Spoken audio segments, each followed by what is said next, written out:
All right, welcome back to the channel.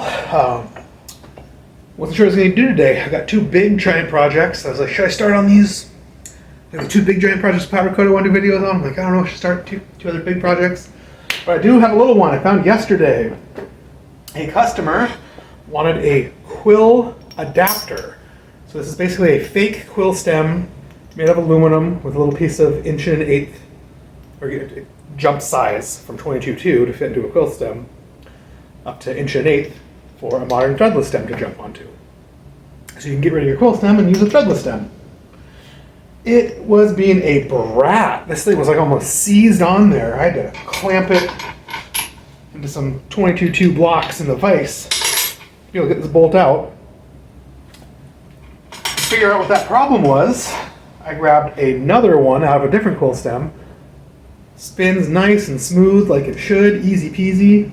Tried the bolt in this new thing, and it kind of worked. Or tried the old bolt in this new wedge, and it kind of worked, but didn't want to go through. It was a little tough. Tried this nice, good bolt in this old wedge. It also kind of wants to work, and then it gets stuck. So I think we got an issue. So I took this one to the grinder. I think maybe one of the first threads was mangled, so I ground it down a little bit, made it to a point, took the wire wheel to it, tried to clean it up. Still didn't want to go. Look at it real close. The first couple threads look fine. I get to the third thread, the fourth thread, and it's a little bit mashed and flat. So it'll be a nice upright thread spinning all the way around. It goes, it's a little mangled. It's a little ugly. It needs to be cleaned up. I'm also going to go ahead and assume, put the good one away so I don't waste time on it, that thread's also damaged these threads. They look pretty good, but I can see they look a little chewed up. I could just throw both of these away and go find one of a different stem. It's an option. Or I could clean these threads up so this thing actually works. This happens a lot. Candy boss bolts, water bottle boss bolts get a little mangled and dinged up, so I'm trying to force a bolt in that doesn't kind of bent or hammered or beat up, bung up your threads, and you're like, oh, I can't install my rack now because my threads on the fork or the frame or whatever are bungled up. So we're going to go to the old Pittsburgh. This is a Harbor Freight super cheapo tap set. I've had these for decades. I've had zero problems with them. They're so cheap and sketchy. It's a little scary.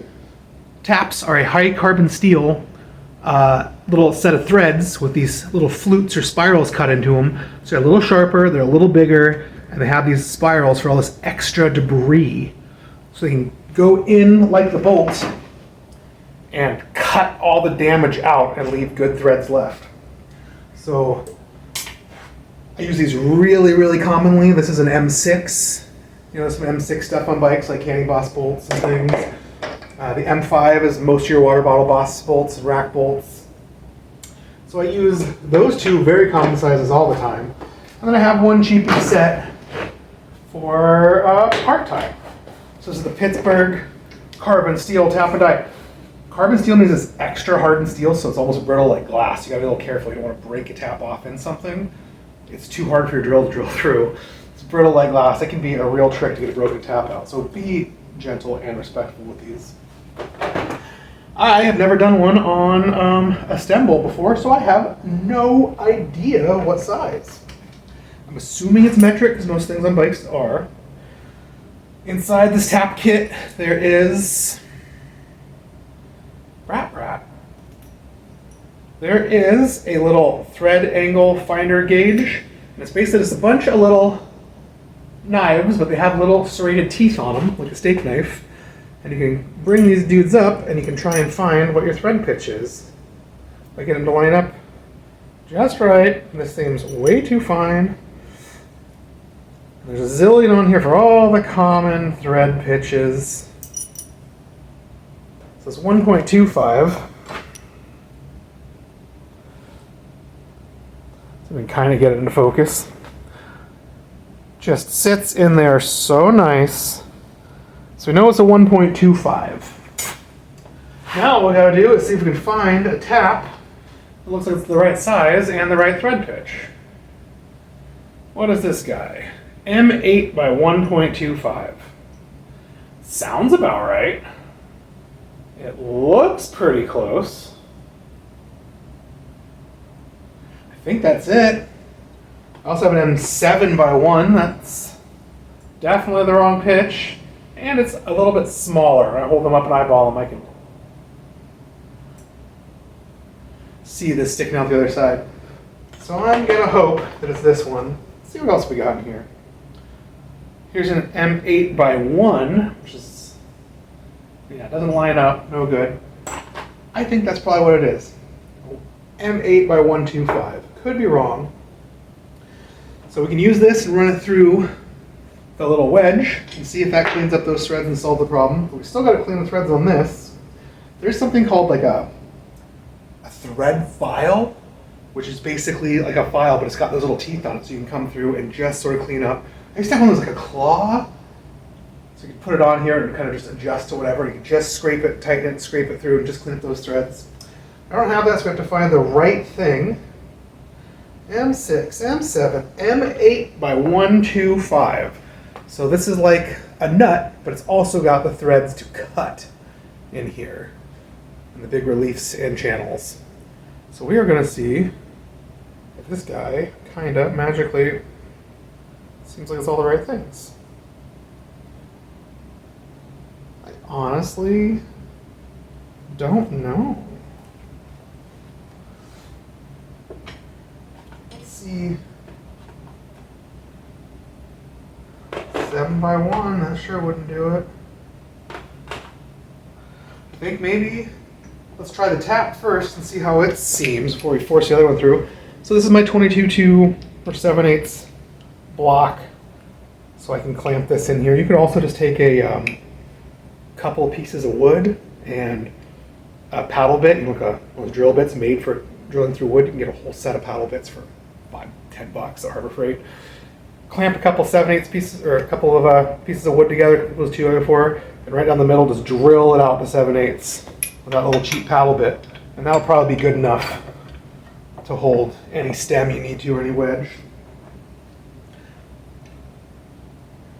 I don't know, this does seem too big. I wonder if this is not the right thing. It's starting. You always use lots of cutting oil. Cutting oil, like, oh, it's like $12 for that bottle. Bro, breaking off a bolt or destroying your drill bits or breaking one of these expensive taps. It's way more expensive than this bottle. Use that cutting fluid. And then this kit has this little thing that never seems to work very well. You put it on, it's adjustable for any size tap, but it always just seems to slip. Stuff's real tight, so we'll see. Sometimes I'll just use a little wrench. We're just going to run this guy through. About every turn or so, you want to back it off to knock any chips or burrs it found out of the way.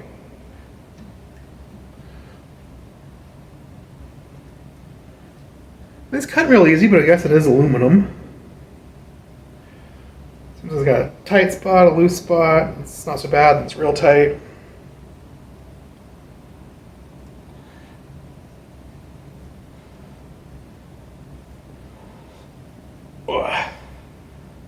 Turn, turn, turn, and burn. And work all the way through it by a lot. I'm going to keep going just a little bit more just to make sure. Knock them chips off. You can go all the way through and pull out the bottom if you want. I'm going to bring it back up to the top, which might get a chip stuck in there, but also might just be like double checking, double tapping.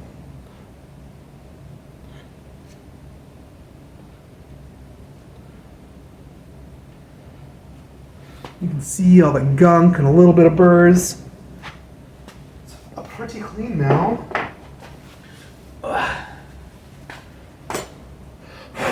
Wipe that dirt and excess oil off.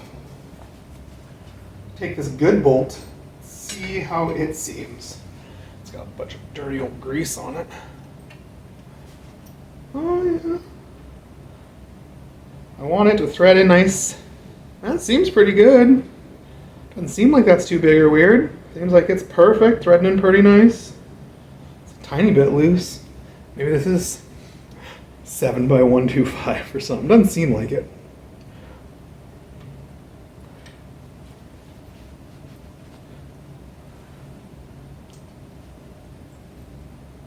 That seems about the same as this one. All right, I'm thinking 8x125 really might be it. Good to know. Now we got to clamp this bad boy in there. What do I got for that?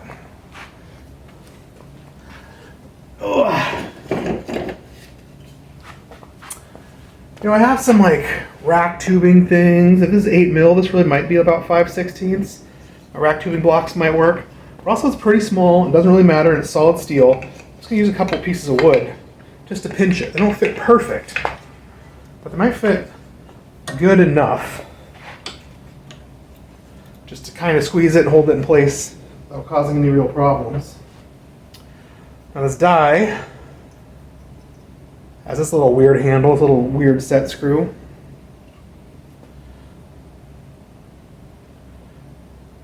And it's got a little sort of half drill hole in there so you can put this in. Try and keep it from moving on you. Put some cutting fluid on all these threads. Get on there, bro. Don't just drip through. Don't just fall off. Jerks. It's dripping all over the floor, but the teeth are super clean. I'm just going to see if we can get this guy on here and to start. Really doesn't want to. Oh, there, maybe it is. We've got to hope that we started straight because it's starting so hard. It's either going to start straight, we're going to cut these threads straight, or it's going to go on and just mangle every single thread. Make this a total waste of time. We're past sort of the bad part, and now it's real smooth, real easy. I definitely think this is the right size. And now we're basically, now we're past the bad part, so it's basically spit on. There's just barely cutting anything at all. Barely sharpening those threads. Like I said, you can do this with any M6 bolt on your bike that holds your rack on, any M5 bolt for anything. You can do this with old rare barrel adjusters or anything that's damaged that you really want to use and save. You can't find a new one for cheap and easy. The old tap kit, I think I paid $40 for this kit. It is, I use it once in a while and it is always very much worth it. Blowing all that junk out of there. Lots of little splinters. Basically, it takes little metal splinters. Took all that damaged material and just got rid of it. Took it off, kept in this. This thing should be clean and sharp now. Let's try it. This one's got all that gunk in there. I don't want to leave any of those metal splinters we just cut. That debris in there. Now, with any luck, it just threads. Oh, so nice, so easy. Fits perfect. Pushed out any little dark, burnt metal splinter grease. So now instead of throwing this in recycling, going and spending probably $25 plus $8.95 shipping on a new one, this guy is cherry. Other than the fact that whoever bought this originally didn't understand the stem cap was to be like a cap to hold the stem down. And so he ugly ground it all the way around so you can slide the stem all the way up and over it, which is fine, but I might just take it to the old sander for just a second and just make it look smooth and even and maybe hit the whole thing and give it a nice finished kind of look. That's into the grinder for a second just to, it was pretty egg shaped. Now it's pretty round with the wire wheel and I got it, a little bit less ugh. It's a dirty old piece of Scotch-Brite I use for working on wheels or whatever. I'm just gonna maybe go around and just lightly scruff the whole thing just to give it like an even kind of brushed finish. It's not coming out as well as I want. I want to take a file and sandpaper to it. Whoa. It's got like a half a logo on here that he sort of filed off. I'm just gonna give it even brushed finish so it's not such an eyesore. Sort of see the little half logo. I've got it like most of the way off everywhere else. If you recognize this, it's Scotch-Brite. It's just a big pad, but this is basically the back side of every sponge you buy. Gives you something real scrubby.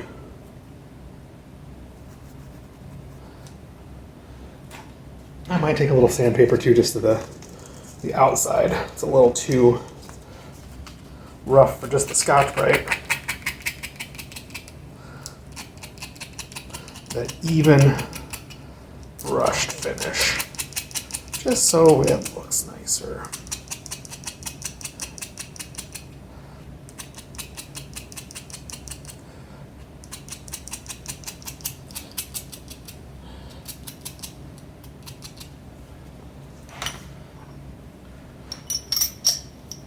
Pop it back in here.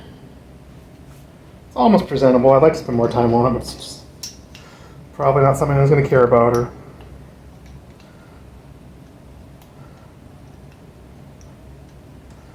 And look at that. It threads right back in, ready to wedge and anchor itself in a bike. Oh, I should have shown that. Let's just show it for the video. So here is ye old fork. It's out of a bike. Here's the candy bosses, here's the dropouts, here's the fork crown.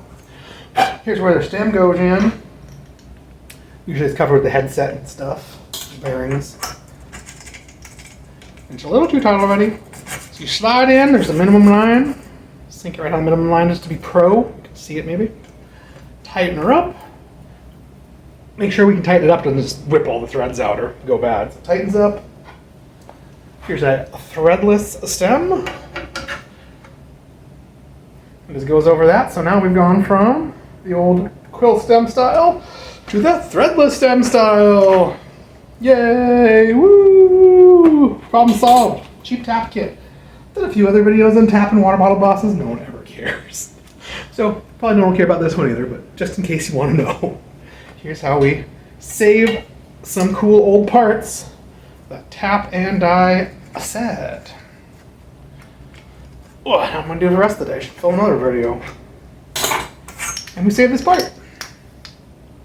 Anyways, thanks for